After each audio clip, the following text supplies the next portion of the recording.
हुनका में सहृदयता सेहो देख लेने आ भावनात्मक प्रेम लगाव हमरा प्रति सेहो छलनि। सब दिन केलहुँ, लेकिन कहै छलखिन हेँ से देखल जाओ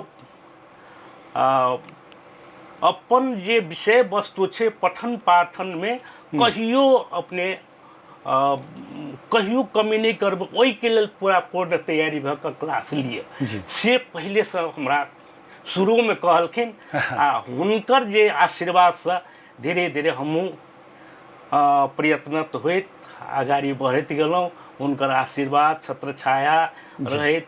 अच्छा, ई हुनकर हम दूटा रूप देखने छलियनि, जे एकटा क्लास में देखै छलियनि, एकटा क्लास बाहर। टीचर आ जे क्लासरूम में आ क्लास बाहर, ताहिमे किछु अंतर अपने पबै छली कि केना छलै? ओहने छलखिन हैं कड़ा? टीचर तो बड़ा कड़ा छलखिन हैं। शिक्षक बहुत कड़ा। अच्छा, शिक्षक में क्लास में अनुशासित होकर रहे पड़े छल हुनका क्लास में। बाहर में गेलहुँ तऽ अहाँके की कमी है, किया नहीं, अहाँ आउ हमरा से जे संभव है प्रकार से सहयोग अहाँके करब।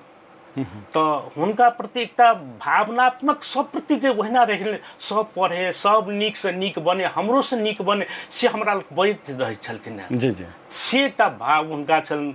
तो बाहर से जेना हम सब नारियल खाइ छी ने, नारियल जे खाए काल में शुरू में कतेक अथी लगे छै, कठोर कड़ा रहे छै। जी जी, आ धीरे धीरे खाइत जाइ छै, रस जे निकलै छै, तखन जे जतेक आनंद लगे छै, तेहने व्यक्तित्व के रूप में हुनका देखलिए हम।